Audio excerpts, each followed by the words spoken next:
This is the Domino Club where they have the famous beer drinking pigs.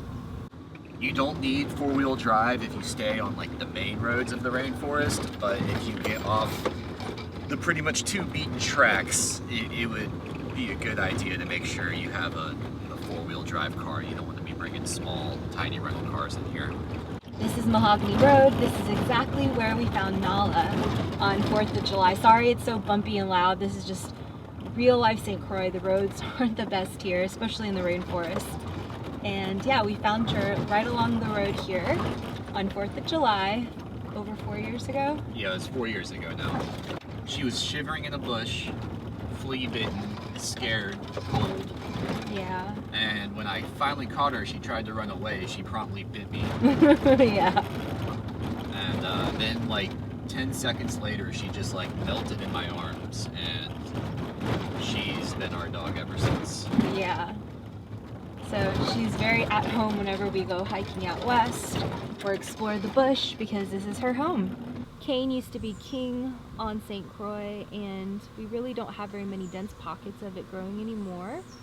But here we have a revitalization. This is just a field of sugar cane. It's really pretty to see, and it makes the most amazing juice. We are coming up on Rainbow Beach, which is, I would say, arguably the most popular beach on the West End. It's the party beach. Yeah. It's got a bar and a restaurant on site, and it attracts a lot of visitors, locals, tourists. Cruise ships dock really close by, so this is like a stopping point for them. And it's a little quiet right now with COVID going on. Usually this beach is so packed out, it's a pain in the butt to drive through here. You have to inch through here at like a mile an hour.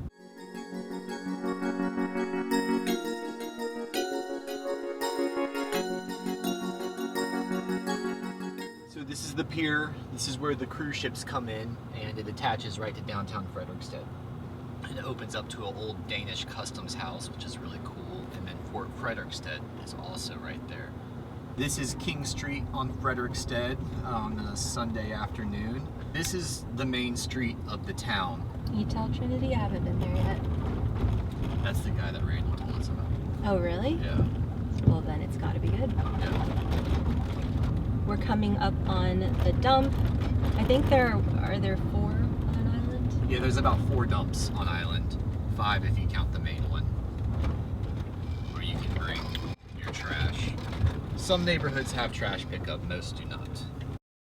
We don't really have a lot of malls or shopping centers or things that stateside offers. Definitely no Targets, no Walmarts, nothing like that. So you kind of are forced to go to Kmart. And this is the west end part of Queen Mary Highway or Center Line Road. This is, I think, one of the main roads. I would say this is the main road. Yeah. This is the main road.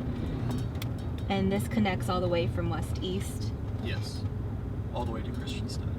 And that is where we're taking you next. We're gonna take you along with us as we drive through.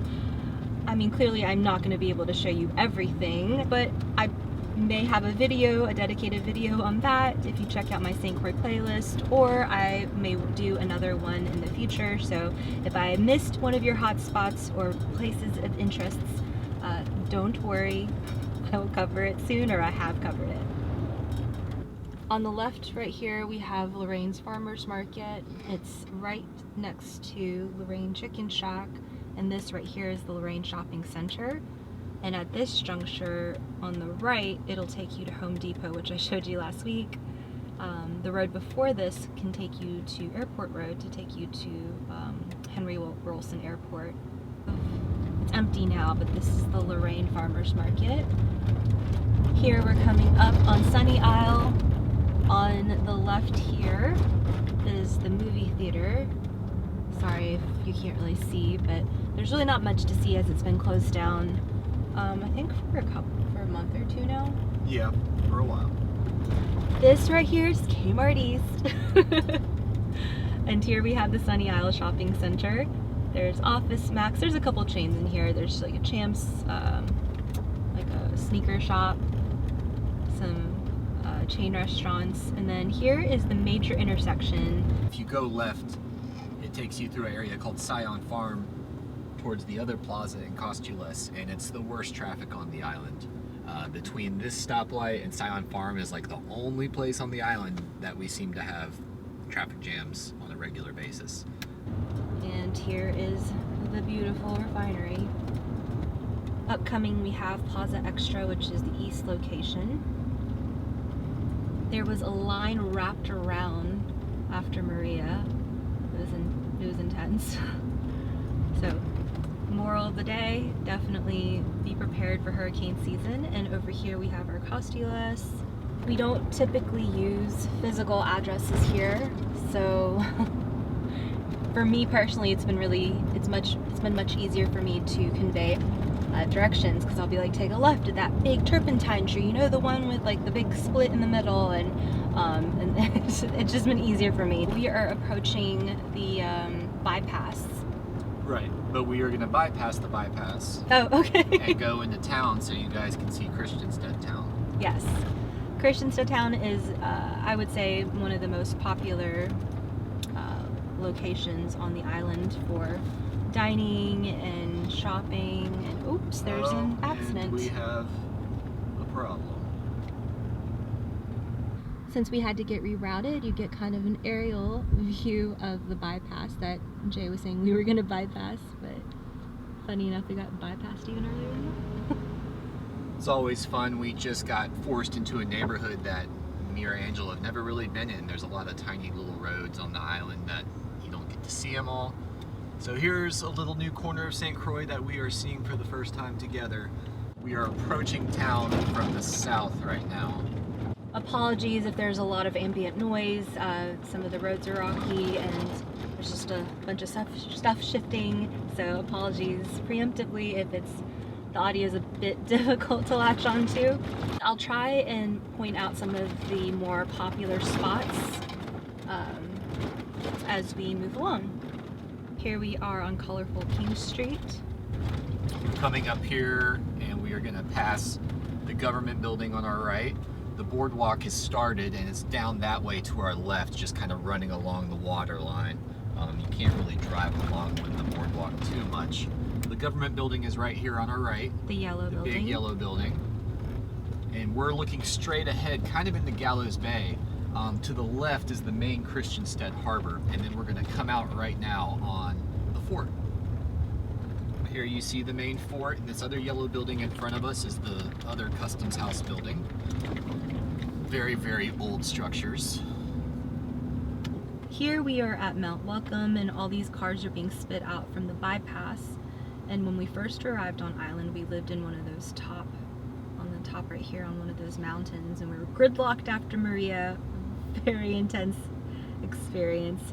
Down below those mountains, it's a Kanagata sports complex, but there's a building in there that housed a lot of Red Cross workers, and we were able to receive some aid, some water, a place to charge our phones because we didn't have any electricity for so many months, just a place to receive reception to be able to reach our loved ones, small creature comforts like that. So it was really nice that we could walk all the way from the top down to that building right there and to have those facilities.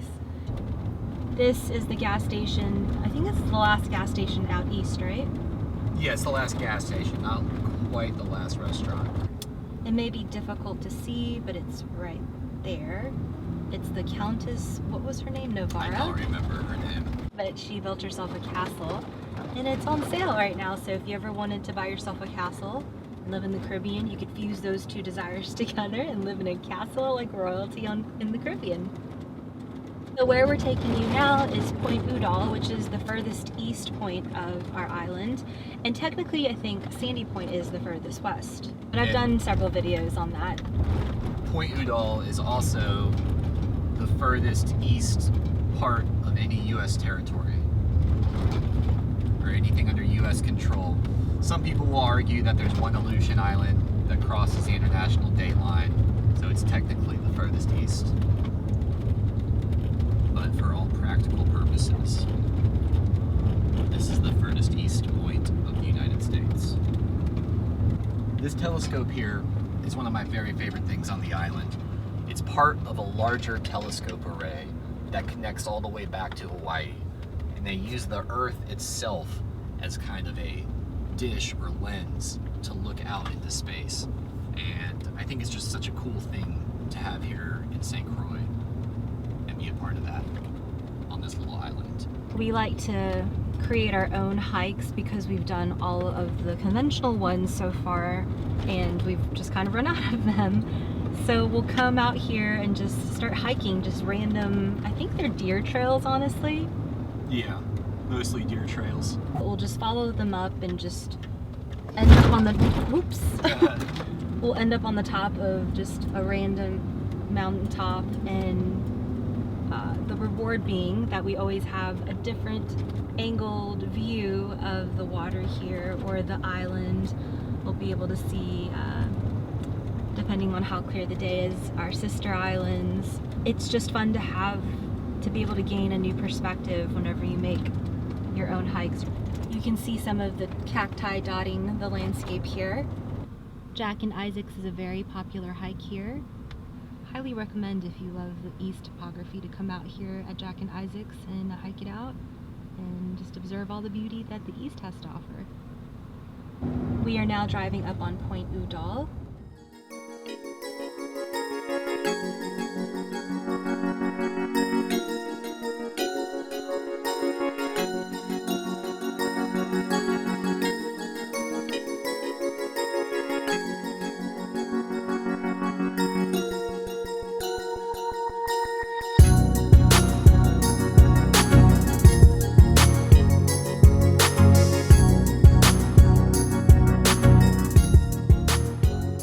This is North Shore Road. This is one of Jay's favorite stretches.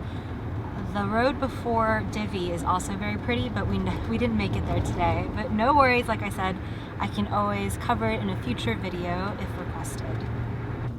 Kane Bay is all around one of the best jewels of St. Croix. It's a perfect beach, a world-class dive site. The wall is right there. You can just kick out and go straight down. I think it's like 20,000 feet or something. It drops off right there. You can basically go as deep as you want.